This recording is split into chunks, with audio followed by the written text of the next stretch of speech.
pembajaan awalan. Dalam SOP yang kita amalkan pada hari ini, sebelum kita menanam, setelah siap tapak tanaman tadi, kita akan buat pembajaan awalan. Apakah jenis baja yang sesuai? Kita hanya menggunakan baja kompos ataupun kompos organik yang bebas daripada tinja binatang. Kenapa kita perlu bebas daripada tinja binatang?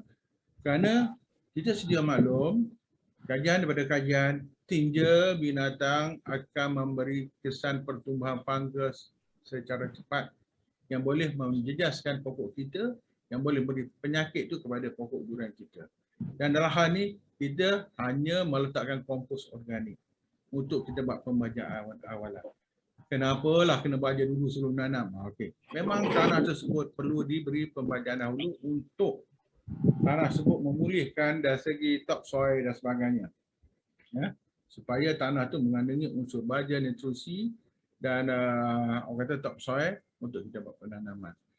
Berapa lama perlu kita simpan baja di dalam tanah sebelum kita menanam? Seelok-eloknya 1 bulan sebelum kita menanam, kita masukkan baja kompos organik tersebut. Berapa kuantiti dia? Kuantiti dia tertakluk. Tapi mengikut SOP kita, seelok-eloknya antara 20 kg ke 40 kg kompos organik berasaskan tanah tersebut. Kalau tanah tersebut sangat teruk dah, kita tengok macam tanah liat dan sebagainya, ataupun tanah yang sangat berpasir, memang memerlukan kompos organik yang banyak untuk pemulihan tanah tersebut. Okey, jika tanah tidak okey, sikit nampaknya, mungkin kita boleh gunakan 20 kg per tapak organik. Tapi harus diingat, bukan kita bubuh kompos organik, kita terus tanam, tidak. Bubuh kompos organik, kita simpan supaya berlaku penguraian ke atas tanah tadi dan tempoh masa, sebagaimana saya katakan tadi, saya elok-eloknya 1 bulan.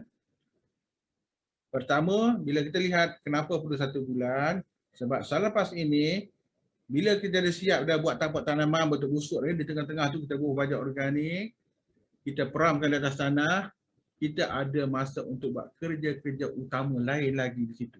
Kerja utama apa?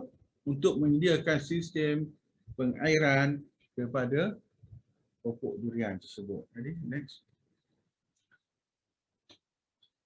Ini baja organik lah yang saya katakan, tujuan menggunakan baja organik meningkatkan tanah, meningkatkan upaya untuk memegang nutrien dalam tanah, memperbaiki pengudaraan, memperbaiki kadar penyusupan air, mana air itu mudah serap, ya, meningkatkan aktiviti mikrob. Mikrob ni macam cacing akan aktif bila menggunakan kompos, jadi mempercepatkan proses penguraian tanah tersebut dan akan meningkatkan KPK tanah ataupun tanah tersebut lah.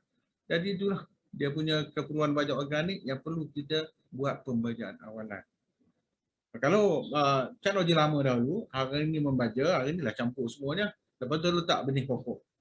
Jadi kita tak nak dalam konteks tersebut, kita nak tanah kompos organik atau baja itu diurai dahulu. Yang kedua, mikrob hidup aktif itu dahulu. Mana oksigen dalam tanah akan berlaku, merongga ke tanah, bila akar nak keluar cukup mudah. Tidak ada tekanan, tidak ada stres pada akar pokok. Dia akan nak keluar, dia keluar saja mencari makan.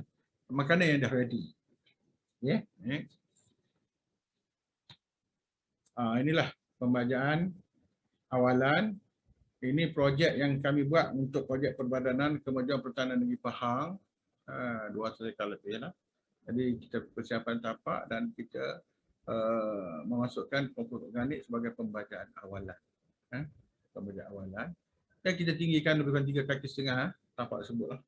Untuk kita memikirkan kebaikan kita buat busuk tadi sebagaimana apa yang perkara-perkara yang telah saya jelaskan tadi. Okay. Ini jenis baja kita showkan lah.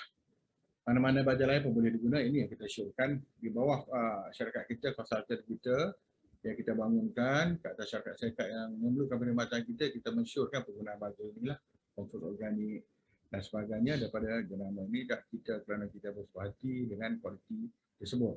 Bukan kata kompos lain tidak bagus, tapi yang ini yang kita amalkan dalam mana-mana syarikat yang menggunakan perkhidmatan kita, kita menggunakan ini sebab kita tengok prestasi isu dia, mana-mana baja pun okey, tapi prestasi kepada pokok, pertumbuhan pokok dia.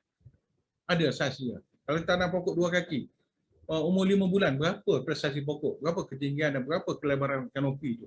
Jadi kita kena ambil kira lah, supaya siap pelaburan kita, perbanyakkan kos tersebut, kita berbaloi ataupun sesuai. Kita bubuh baja banyak, pokok tak meningkat. Nak tunggu 3 tahun pun tak sampai lagi 5 kaki. Ini Masya Allah. Jadi kita nak sesuai dengan penggunaan pelaburan baja dan sebagainya untuk menghasilkan pokok yang ketinggian dan kelebaran kanopi yang sesuai bagi pertumbuhan setiap pokok durian. Okey. Okey, ni tadi kita buat untuk berkompos kat tengah-tengah tu dan digaul. Okey, teruskan.